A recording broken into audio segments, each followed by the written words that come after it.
Here on June 28th, 2021. We're happy to see all of you here today. Our guest speaker is Mel Dow, the Athletic Director for Stoughton Area School District, and Steve Lyons, the President of the Stoughton Sports Boosters, and we'll be hearing from them in a minute. But Eileen, are you able to? No, she's gone. Okay. Our Lunch and Learn sponsor today is Fired Up Nutrition. So we will hear from her as soon as she's able to come on. Let's go ahead and hear from Mel and Steve about the artificial turf project for the high school sports facilities. Well, first and foremost, thank you for allowing us to join you here today. Steve and I, we hope to share some information with everyone, maybe answer some questions that may be percolating around that you may or may not have heard, and just to kind of keep everybody abreast of where things are at and what it is that we're trying to accomplish here. But I do see that Eileen has stepped back in, so we're going to shift back to Eileen real quick. Hi. Hope everybody can, it's all on here, okay. Yeah, so Fired Up Nutrition is sponsoring the lunch in kind of a different spin. So starting today through July 31st, anybody that's at the meeting here, if they stop in, all the profits from their purchase will be going to the boosters, plus all our tips in the month of July, from July 1st to July 31st, will all be put to the booster club. So with that, encourage people to come in and support the boosters. And Eileen, just to clarify, you said, so the tips that people just hear go in, I mean, no, the purchases that people just hear go in and buy, they could go in multiple times, right? Yes. Through this month. It's not just a one-time shot. She will keep track of that and give those proceeds to the boosters. But your tip jar, you have an organization that you collect money from, and that's out the whole month. That's for anybody. So whatever you collect in that, is that correct? Right. So that will also go. Any tip that goes into the jug from anybody that walks into the shop, anybody that throws a tip in, that all will be donated to the boosters for the month of July. So that's amazing. Eileen, you moved. So in case they don't know where you moved, where are you? I'm down at 1060 West Main Street, just a block and a half or so from the high school, same strip mall as Pizza Pit, Happy Nails, Dollar General. So easy to find, great parking. Well, on behalf of the boosters, I want to thank you for that and thank Fired Up Nutrition for that very generous offer. So we appreciate all that, and we appreciate all of the chamber members and all of your past support, your current support. Before Mel gets started, maybe if I could just spend a minute and explain who the boosters are and how we work closely with the athletic department, and then I'll kick it off to Mel to go deep into the details of this community project that we're doing. But the Stoughton Sports Boosters are, we partner with the athletic department, we partner with the schools, and we supply and support the athletic department on budget needs that are beyond the current budget requests. So we supply and have supported in the past. We do 4 $1,000 scholarships every year to chosen students. We have done this past few years. We've supplied 4 baseball pitching machines, the wrestling pads, the locker rooms. We do the uniform rotation, and we rotate all of the uniforms for all the sports. Swimming jackets, cross-country finish line, and the list goes on and on. So we really do this from a broad perspective of, what are the needs beyond what the athletic department can do with their budget, and how can we help? And Stoughton has been wonderful, and the chamber has just been outstanding in the past on their support of our student athletes. So we work very closely with Mel and the athletic department in the schools, and helping our students and helping our athletes. So back to you, Mel. Thank you, Steve. And again, I want to say thank you, obviously, to the chamber. I'm a child of business owners. My parents owned restaurants for me growing up through the years, and they're involved in their chamber and understanding what it's like to be a business owner in a smaller community. And it's because of that knowledge of why I've always been selective and protective of reaching out to our businesses, because I understand the work that you put into it and the different needs of the community. And so we've tried to make sure that we're very conscientious about how we approach our businesses, to make sure that we're working together and to making it great. Before I launch completely into what this presentation is going to be for you all, over the last 10 years, we've had incredible growth and change within our athletic and activities department here at the high school. Our participation numbers are going up and so forth and so on. And part of that, one of the things that I've shared obviously with the administrative team here and with our staff is we want to try to provide as many opportunities for our students as possible. And when we provide opportunities for our students, it provides opportunities for our community. We are literally the go-to community with the WIAA for their tournament series events. Just a sidebar a little bit, we were the first community in Dane County that hosted visiting spectators. We were the first community in Dane County that hosted a WIAA tournament event with our swimming sectionals. And then we were the first community in Dane County to host a double-digit team event with our cross-country invitational. A lot of work went into that to make sure that all the COVID protocols and district protocols and so forth were followed. But we felt it was important, one, for our kids to be able to have opportunities for experiences in that, but also we want to bring people into our community. We've shared often that we feel that we're the porthole to the district. People can see more about what's going on through the district because people are coming into our buildings and our events as spectators. You just never know when that next person is looking to relocate to this area. We want to put forth a good foot. And so that's why we host so many events. And we push close to 200 events total per year that we host amongst all of our different activities. And that's freshman level to varsity level to invitationals to regular season events. So we try to bring more people in. And that's the backbone of what this presentation that we're going to share with you here today is about. So without further ado, what I want to do to kind of set us off on the right step, I want to share a quick little video with everyone. So let me get things rolling here and see if I can pull that up. Give me 1 second. A couple double clicks here. There we go.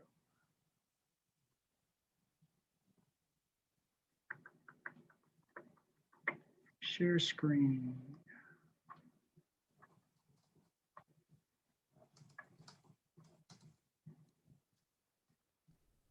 Collins Field, where student athletes, Can everybody hear musicians, this? and community have come together for decades. In the 1960s, H.W. Collins presented a generous donation to create what we now call Collins Field. Now, after nearly 70 years, the times have changed, and so have the demands placed on the field. The challenges we face here at Stoughton High School with Collins Field is that with it being a natural grass surface, we limit our number of opportunities to actually use the surface. They say the average use is anywhere between 55 and 60 touches per year. And with that, we're only able to get our football and a few soccer games on our facility. With going forward with this project, we have the opportunity to expand that to be able to get other sports like lacrosse, as well as other field sports to be able to have practices, as well as competitions within our marching band program and other programs from our community. The need for a new turf surface has been real for quite some time. All that was lacking were the resources to make the change happen. That's when a member of the Stoughton community stepped in to help make a change. Stoughton Trailers has been a part of the local community for 60 years. We're celebrating our anniversary this year, in fact. Our CEO, Bob Wallin and Mel, they got together several years ago and mutually thought that, that the community could really benefit from having a turf field. We'd love to see this community field get used by lots of different sports, by lots of different kids through gym class, host tournaments, and all kinds of other things that would just bring more people to the community, you know, and ultimately too, we have big growth plans at the company, and, you know, we'd like more people to move here, more kids of school age to come and experience the field, experience the school, you know, and really enjoy the area. As a result of the gift of $500,000 from Stoughton Trailers and additional funding allocated by the school district, we are now closer than ever to achieving the goal of installing an artificial turf field to be utilized by the school and Stoughton community. I'm a part of Viking marching band as well as boys soccer, and then I'm a part of boys track and field. Basically, the main challenge is sometimes the field conditions get very wet from rain and also muddy. It causes us, for boys soccer at least, to sometimes cancel games because we don't want to ruin our field. And sometimes for Viking marching band, it causes us to slip when we perform and march our field show.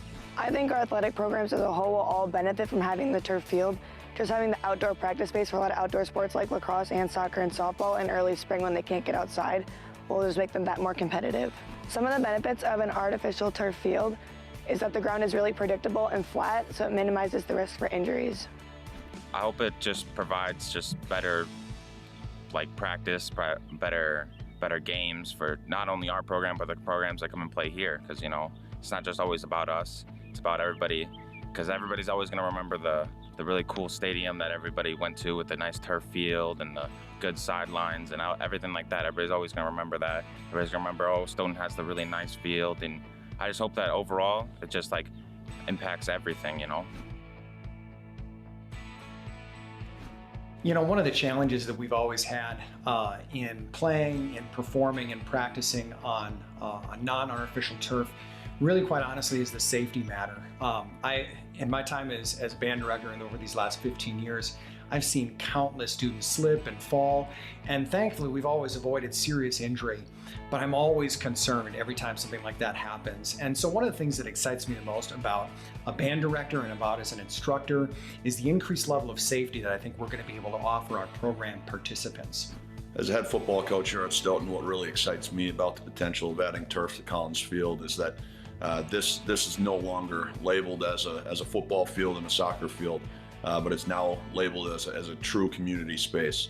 You know, not only does it allow us to expand our athletic use of the field, getting lacrosse up here, making sure that all levels of soccer can play as well as football. It allows us to get the marching band on here. It allows us to get our youth programs on here. It allows us to host marching band events. It allows us to host community events and really maximize the use of this facility. And so, you know, as far as football goes, we love Collins Field. There's no better atmosphere than Collins Field on a Friday night. And adding turf is just going to give us that surface that allows us to play throughout whatever conditions we get, you know, and whether that's rain, snow, or beautiful sunshine like we're always hoping for.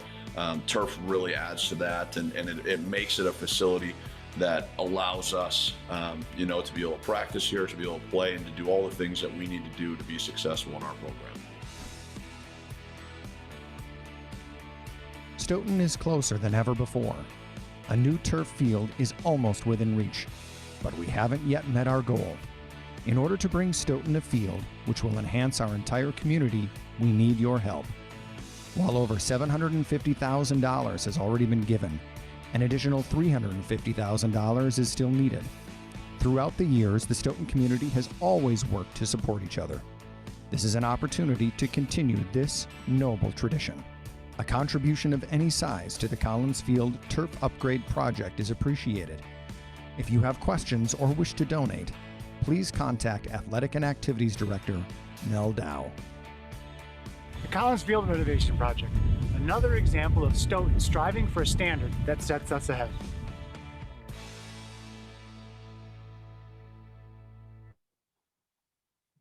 So again, just a quick promo video that we put together earlier this year to help inform people about what's going on with the project, the intent, and so forth. Whoa. That face that is usually covered by her phone. Let me stop that. Finally made an appearance. There we go. My apologies, folks. Again, a promo video for us. And it talks a little bit about the backbone of the project and why it is that we're doing this project and how we go about it. Next, I want to share with you real quick, and I'm going to just share this screen as I'm presenting, but it gives you a little bit more information about what it is that we're doing. And as I continue to present. This is a promo flyer that we put together when we started working on the project. It was put together by our DECA students, actually, one of our selective DECA students that wanted to stand behind the program a little bit. And again, it's a flyer that was able to be out communicated electronically and so forth. Why are we doing this project? We know that Collins Field has so many limitations. Currently, you're only allowed to touch it between 55 and 65 times per year. Otherwise, we start breaking down the grass and it doesn't become a suitable playing surface. And there are also rules within the WIA that prevents multiple use for playoffs and so forth. So we felt that this was in the best interest of the district to be able to provide more programming and so forth. What kind of programming are we talking about? Well, you heard a little bit in the video that, not only is it sports programs, but we're able to get our marching band in there. They're able to pull off the parking lot of practices and actually get on a practice facility. But we're going to over double the number of events up on Collins Field, as well as triple the amount of use of that particular surface. So we're going from 55 to 65 to now we're looking at between 100 and 110 to 120 competitions, as well as over 150 plus uses per year on that facility, which is incredible use of the space that we have, our physical education classes and so forth and so on. So again, that's kind of the background of what it is that we're doing. Wanted to give you kind of an update of where we're at on the project. First of all, the timeline. First, we had started having the conversations, as Ron had shared in the video, a couple of years back about what this could look like and where it could go if a donation became available. Then all of a sudden, this thing COVID hit, and it put all of our conversations on the back burner. And so we had to wait until the process was able to start moving forward again. And that took place on March 1st, when the school board took action and voted on approving such a project to move forward if the funding came available. At that particular meeting, we knew that the contributions from the Stoughton trailers was going to be $500,000. The school district was to allocate up to $250,000, and we projected the project to be a $1.1 million project through our work with the various engineering firms and contractors and so forth as an estimated price. So we knew that we needed to raise $350,000. As of right now, we have pledges for $175,000 of that $350,000. So we're well on our way of reaching that goal of $350,000 to accomplish this project. As of last week, we have hired a firm that's going to be our architect and engineer for the project. So that's going to continue us moving forward in the process. We're going to be selecting and making bids in November with a expected construction time starting June 6th, the day after graduation in 2022. So next spring, June 6th, with a completion on or by September 5th of 2022 for this portion of the project. So it kind of gives you a background of where we're at, our time frame, and so forth. Other things that we have done in preparation for this, we have also added a video board up on Collins Field. And I'm going to share what that looks like with you here real quick. So if you saw in the video, if you noticed, the previous scoreboard only had the actual scoreboard portion itself. Last week, we added that yellow portion, which is a 18-foot by 32-inch video board, full graphics. And it's there where we're going to recognize our various donors that have helped us reach our goal of the $350,000 to make this project become a reality. We felt that that was a modern and eye-appealing way to recognize those contributions. And so anytime that an event is taking place up on Collins Field, when that scoreboard turns on, that recognition will come up for those donors to be that recognized for what's taking place. So we're looking forward to launching that as this project continues to move forward. And with that being said, we're just going to continue doing all of our efforts to be able to reach that ultimate goal of $350,000. We had a soft target date of July 1st. that allowed us to be able to really project where we're at. But we know that we have some time towards the end of summer to continue reaching that goal because we just need to have the funds in hand once we sign the official contract and start putting the shovels in the ground. So with that being said, I just wanted to say thank you to the chamber members that have already contributed. I know quite a few on this conference with us here today have been just that, have already contributed towards this project. And from the district and from the athletic department, I want to say thank you for your support, not only for this project in itself, but all the support for our athletic programs. We've done some incredible things through the years, and we're looking forward to what we can do in the years to come. So, if I could piggyback on that, absolutely. The chamber and then the community in general have just been wonderful. We go back to the middle of COVID. We did a purple ribbon campaign to let the kids know that we're supportive. And our goal, we called it the Ready campaign. And it actually got a lot of television attention to let them know we're ready to cheer for them when they're ready to play. We had expected to get out about 100 ribbons around town. And with the support from the business community and families, we tied ribbons over 500 trees and buildings and so on and so forth. So the support in the past has just been wonderful. But now we have a new opportunity. What I have said often is there's very few times, at least in my life, where I've had the opportunity to be part of a legacy. And this is really a legacy campaign. We're not replacing a furnace. We're not doing something. This is something that's going to be around for my kids and my grandkids. It's going to go on and on forever. So it's something, and it's a long-term legacy event, and it really is a community event. A community field. When you heard Mel talk about the number of additional events we'll be able to have, and then just each one of these events brings anywhere from 3,000 to 4,000 people into Stoughton. And those are people who are going to come here and shop here and, spend money here and hopefully stay overnight. Maybe they'll move here and fall in love with our community like my wife and I have. So again, it's a legacy field and a legacy opportunity. And we've seen donations from $25 to, recently we had a $40,000 donation. Someone donated their Tesla stock. And so it's been exciting to see the amount of energy around this. But as Mel had said, there's still work to come. But we wanted to brief, you as the community leaders, because it really is a community project. So with that being said, I wanted to kind of open the floor for any questions, anything that you've heard that, or just updates that you'd like specifically on the project.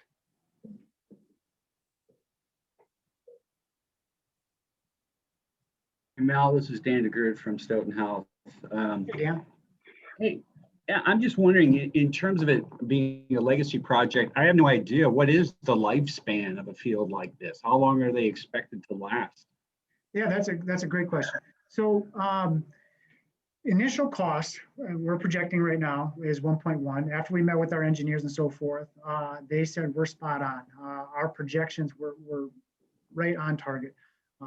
Little known secret, I actually serve on the National Field Turf Committee for the NFHS. And so I had a lot of background information going into this, knowing how to project where we were going to be. These types of surfaces, right now, their warranties are 8 to 10 years, depending upon which brand and which quality that you get. With proper care and maintenance, you can expand that to 12 to 15 years. So we're looking at anywhere, obviously, to 10 to 15. We're hoping that we get on the tail end of a new product that we're going to try seeing if we can stretch it out to 16 years is what we're shooting for. And a lot of it depends upon your overall care for it. Funny as it may sound, sunlight is the worst thing for a artificial turf surface. Because the UV rays break down the polymers and so forth and so on. So our winter cover is actually a benefit to this surface and its longevity. Imagine if you were down in Texas and how short a lifespan these surfaces could be. So,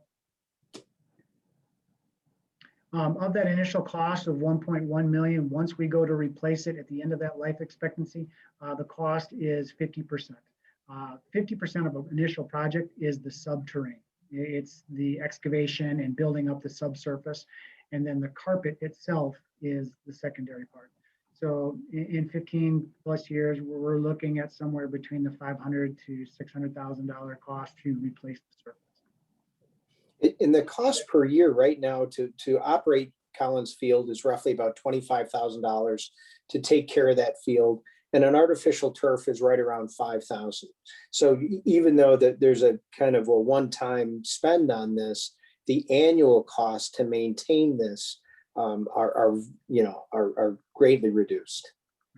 And it's the combination of that savings as well as the more opportunities that we can provide are the essential parts of why this project is moving forward to give more opportunities. I was talking to a band parent the other day, and they're real excited because right now the band can't really go on this field because if you think of a band, they march in the same line again and again and again, and you think of what that does to a field. But they'll be able to do that in these statewide and regional band contests will bring thousands of people into this community. So even band alone, we're going to see huge growth of people spending money in our community. Incidentally enough, our band director was actually the first person that jumped on board with trying to support this project because he saw the vision. For years, we've tried to figure out ways to provide more opportunities. There is and Steve knows this because he brought it up here, but there's a regional band show that tries to get something in this area and nobody's able to host it. And we continue to be asked about it. And so this is something that we'll be able to do in the near future, is to provide this where we're drawing in these various communities for a summer marching show. And band is just one example. WIAA for tournaments or for the playoffs don't allow you to play on non-artificial. So when our soccer team made the playoffs last year, we had to go to McFarland to play our quote unquote home game. So it'd be great to have our kids and their parents and all the others coming to Stoughton and watching our kids play on our field. So a second question, follow-up based, kind of tailing on that. Is there any data or any science around, I guess my question is, if you go to this type of field, is there any data that supports the fact that you can incrementally reduce injuries to athletes playing on an artificial surface versus a real turf? Again, great question. Data is very, very accurate on this, that there is no measurable difference between the two surfaces of injuries, more or less, okay? Because all injuries are independent of each other, depending upon the action of which the incident had taken place. That was one of the things that our Board of Education had asked us to do a lot of research on and to take a look at it, and where was that, the safety factors. So we are going to put in a shock pad, which is a subsurface that softens up the surface itself, as well as the most prominent fibers that we can get to make it as safe as a surface as possible. But again, there is no statistical data that says that one surface reduces or increases injuries. The one thing that I can tell you, that with a natural grass surface, as we all have in our lawns, is the undulation. When your lawnmower goes over, it does not show that divot that you have in the yard. And that right there alone is one of the things that causes a lot of significant injuries in field sports, is because that athlete is going across the field thinking that it's a smooth surface. And anytime that we have that small little dip, that's where we have the giveaway of our joints. That's a surface that we're going to remove, obviously, with this flat, consistent surface. That one student athlete had mentioned it in the video. We no longer will have that. Collins Field from the stands looks like a pristine surface, but there are undulations, just like all natural surfaces. That's one of the reasons why this is an important project for us as well. Did that answer what you were looking for, Dan? Yeah, it did. We, the Sports Boosters made an announcement last week we're very excited about as well. And we've been partnering very closely with Mel and his team and in the school districts in general. But the boosters did an initial 15,000 contribution with a $15,000 match. And then we reached that goal. So that was $30,000 towards this project. And then we made the announcement last week that we'll match another $20,000 if we can raise $20,000 through the community for another $40,000. So we're well on our way. We received roughly the first $5,000 contributions through some of the youth sports and through the FFA and others that have contributed already to get us to that $20,000 match. But that's kind of the newest, latest, greatest on getting us to that $350,000 goal. But we're just excited. One of the things I'm most proud about living in Stoughton, and now we've lived here about 25 years, is just how this community rolls up their sleeves and supports the schools, supports the kids. It really shows, and it shows again and again. So that's from the boosters part. That's big, exciting news that that I was given permission from our board to match that $20,000.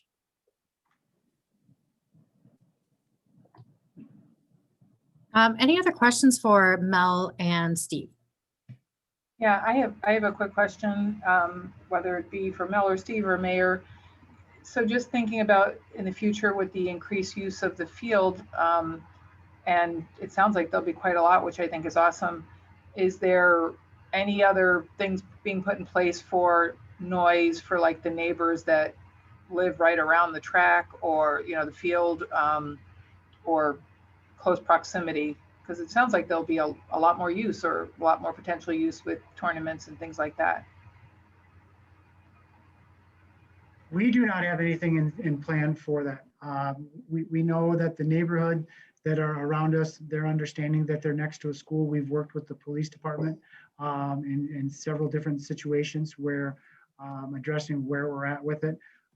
We have our sound system program to a certain level that it doesn't go above that decibel level and so forth. The events that we have, if you take a look at it, majority of them are in that 5 to 7 time frame. But those that are at the 7 to 9 p.m. and later, we'll increase those by probably about 25 to 30% is what we're estimating. But no, we do not have any plans for additional sound. But if there are ideas, definitely willing to hear what those are. Along those lines, some of our biggest supporters are people who live around that field, which has been surprising because you do hear that in other communities. There's sometimes this rub between those who live near a stadium or a field, whatnot. Even in Madison, they have that issue. And we just haven't seen that here. Again, some of our biggest supporters, they talk about the opportunity to watch games from their backyards. So it's just a different relationship. And I think we've nurtured that relationship really well with communications and being respectful of times and noises and whatnot. Yeah, I know we have a current high school family who lives on the northeast corner of the facility. And I asked, what's it like on a Friday night? And, she said, when we're inside, we really don't pay attention to it. We don't notice it. So, that's obviously just one person's perspective. And if you've ever been to a game on a Friday night, on the west side, that entire row of housing, it's almost like a block party. They all come and enjoy the event. It's quite the spectacle. So.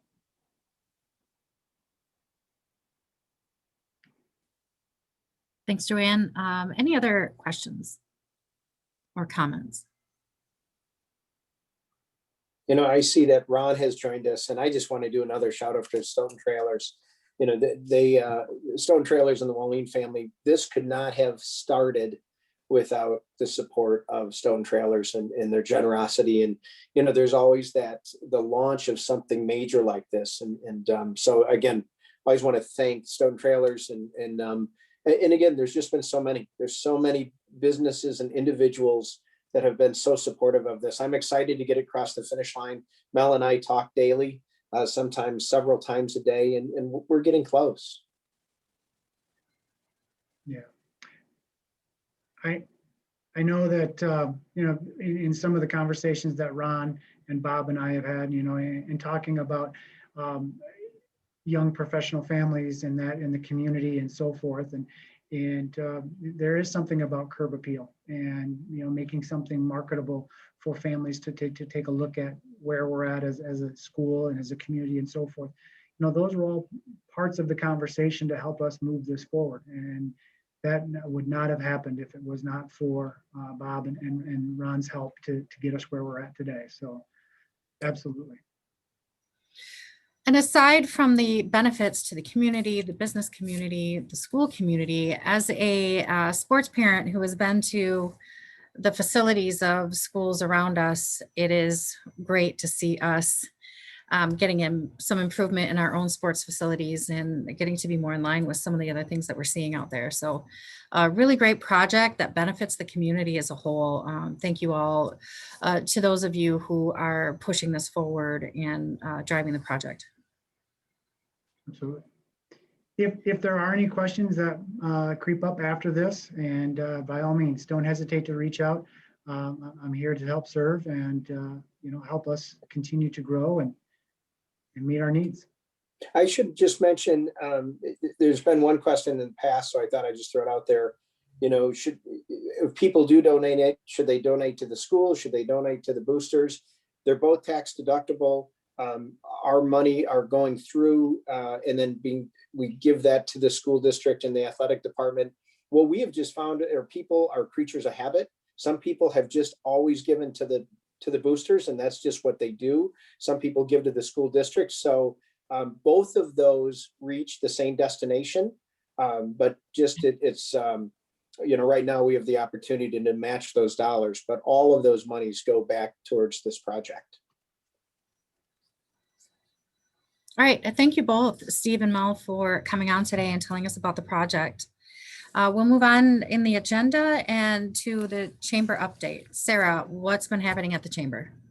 All sorts of things. I do have to say, as a parent of a sports player, artificial turf, I do not have to get grass stains out of any kind of uniform. So I'm all for it. Chamber. So the fireworks, as Callie said, will be starting will be starting this Wednesday and we'll go through Sunday. And it just so happens that the fair ends on the 4th of July. So the fair and the city set fireworks will be combined. So we'll have a larger fireworks display this year. The chamber has 5 sponsors for our fireworks this year. It's Kettle Park, One Community Bank, Waldemeyer's Carpet and Tile, Stoughton Health, and Stoughton Trailers. So thank you very much we have a lot of our sponsors on today. So thank you for sponsoring that. Our golf outing is July 27th. If right now we're really looking for some golfers and cart sponsorships. If you register by July 3rd, you'll get some raffle tickets. And if you bring a non-chamber member, which we are promoting, both you and the member person will get some free raffle tickets. So that is coming up. All proceeds from the golf outing are going to be going to our next Chamber Bucks matching promo. So we just finished one thanks to City of Stoughton. They were our sponsor for $2,500. So we were able to match up to $20 for 125 families, and that finished up. I want to continue to have these matching promotions going on a couple times a year. We'll see. I'm going to be making this one of our sponsorship opportunities. So it just depends on how many sponsors we get and how many times we'll offer them. But they're starting to catch on. I can tell that people are using them by our bank statements. So I think it's a really great effort to get people shopping at our businesses. So the proceeds, $500, will go towards from the golf outing to our next sponsorship or matching promo. Coffee Break Festival is August 21st. Callie's getting information and people registering for the car show. We have some coffee vendors. It's going to be fun. Callie, am I missing anything? I think you got it all for today. It sounds great. Thanks, Sarah. Right, that's my update, Tricia. Thanks, Sarah. Any questions for Sarah on that update? All right, visitor services, Callie, what's been going on there? You know, as Sarah mentioned, just all those events coming up. So be sure to get out and support our local businesses at the fair and our vendors, shop around downtown, out on the outside of town, just get out and say hi, be proud of Stoughton. So nothing more on the events side or visitor services side of things this month. Great, thank you. Mayor, what's been happening on the city level?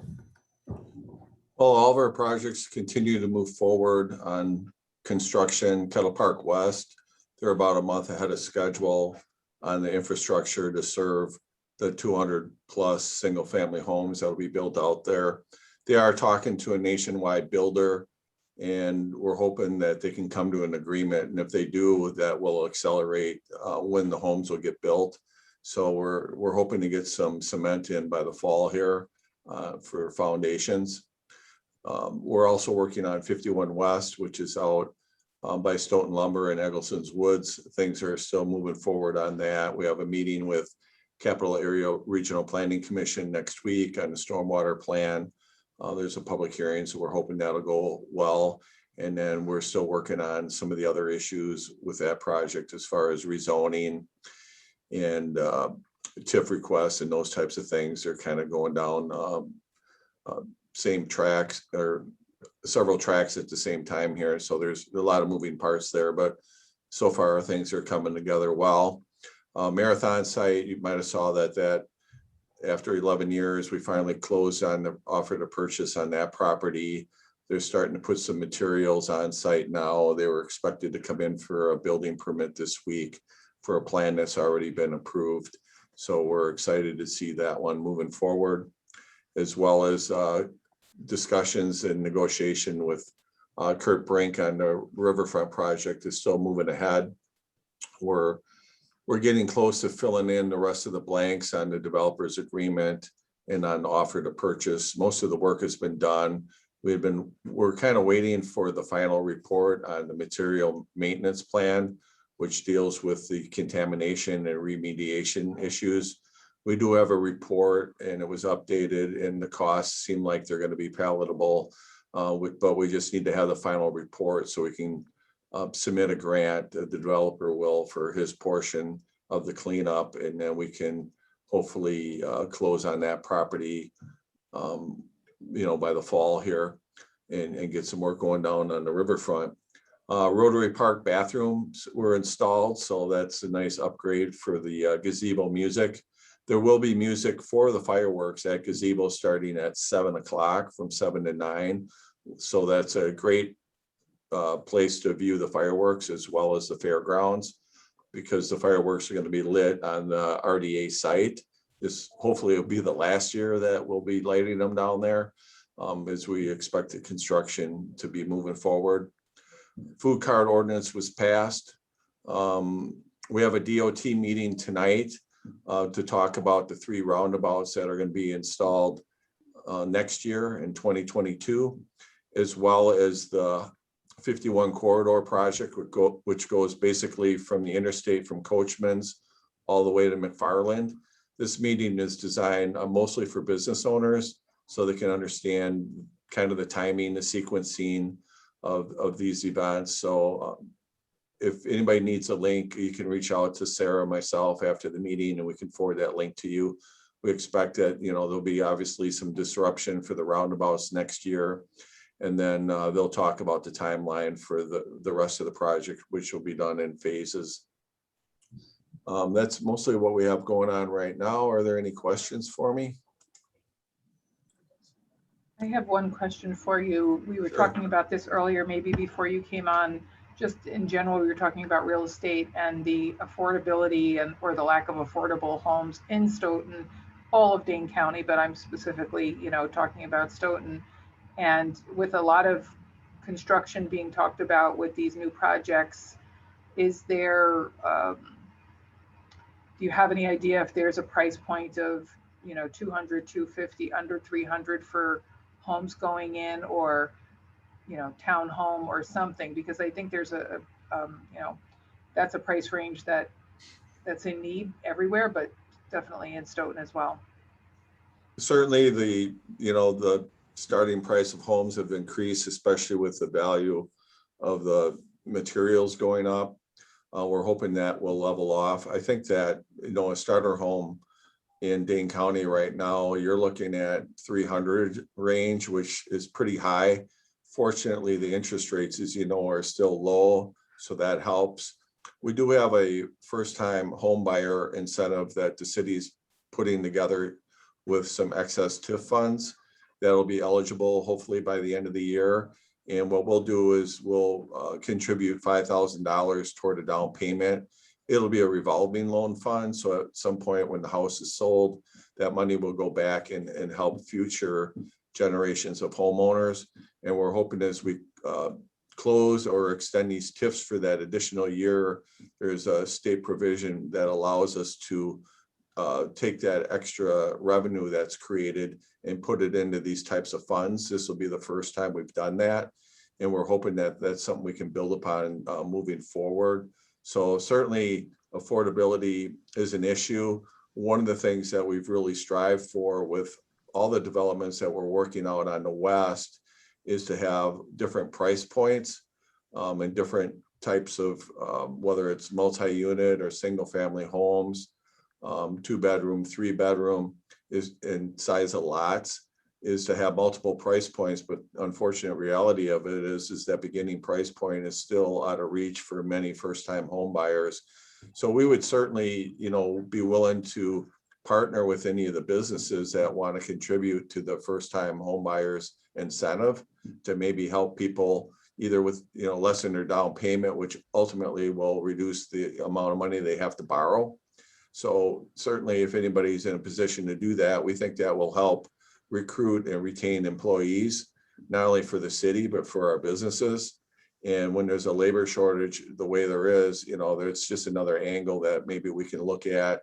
And certainly, with opportunities for people to live here in Dane County, there is a massive shortage of homes all around. So hopefully that answers your question. Unfortunately, trying to find a starter home for less than that is going to be difficult, although there will be quite a few duplex opportunities. So that might be another way for people to get into their first home.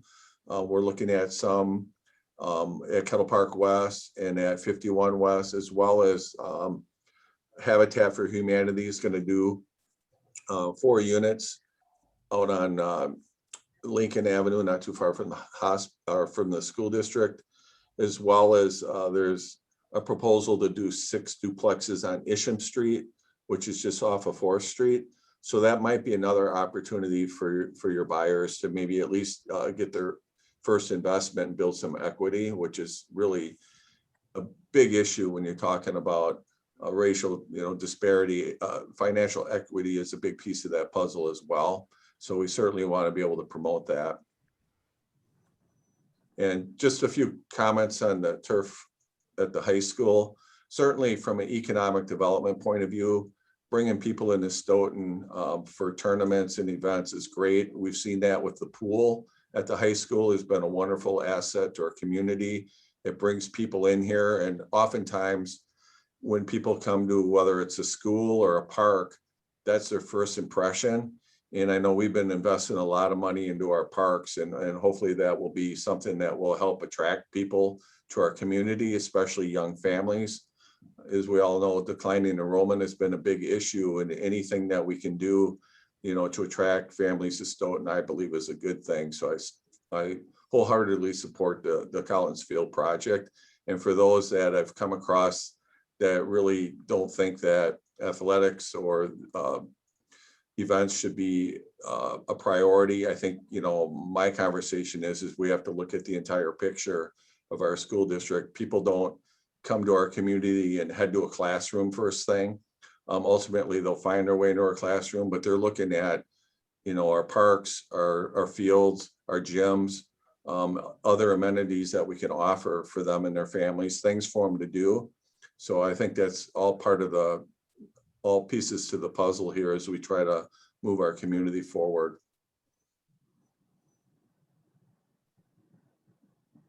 Mayor, a couple of people have asked me when the Starbucks is going to open. Do you know the answer to that? Well, they're planning on, they have to have the property, the builders have to have the property turned over to Starbucks by August 1st. It seems like with the nice weather that most of the developers and the contractors are ahead of schedule, but I do not have an opening date at this point. So I'll certainly share that with you as I hear it.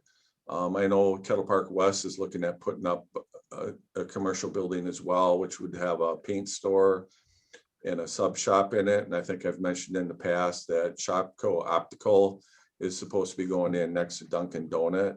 So we're starting to see a few more of the national chains come to Stoughton, which I think is a good thing. And we still have our, our locally owned and operated businesses as well. So I think a nice mixture is really healthy for our community. And I had one question for the Booster Club. Are you a 501c3? We are.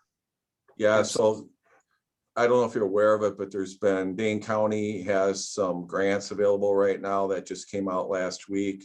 And I know Governor Evers announced a program as well. I don't know if the boosters would be eligible for those grants, but that's something that you might want to check into.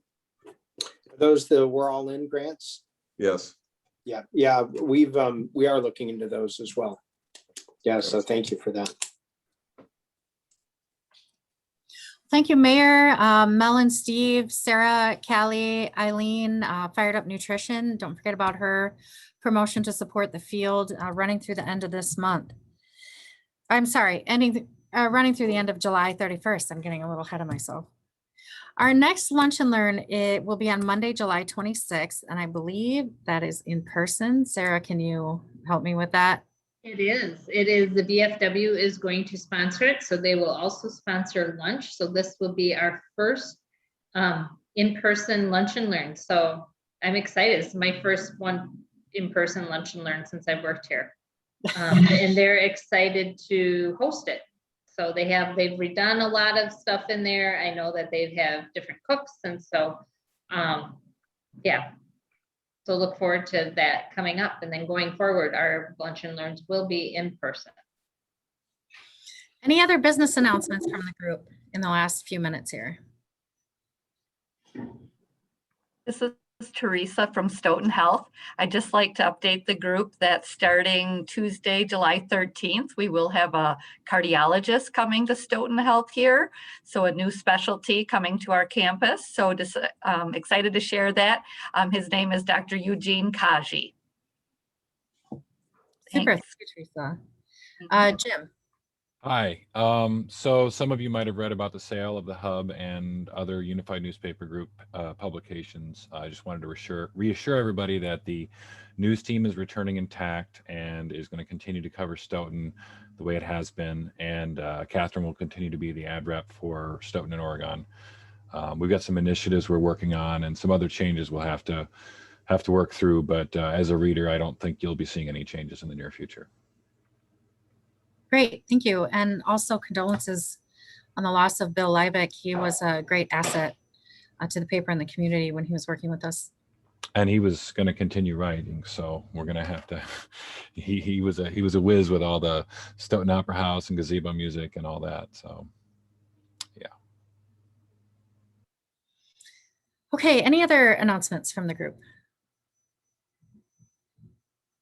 All right. Well, thank you very much. I look forward to seeing everyone in a month on July 26th in person, where we can shake hands if you're comfortable with that, and carry your hand sanitizer with you, and a delicious meal together, which we haven't done in so long. So it'll be wonderful to see you all in person. There will not be an online option, so it will just be in person on July 26th, and we'll see you all there. Thank you again. Thank you, everyone.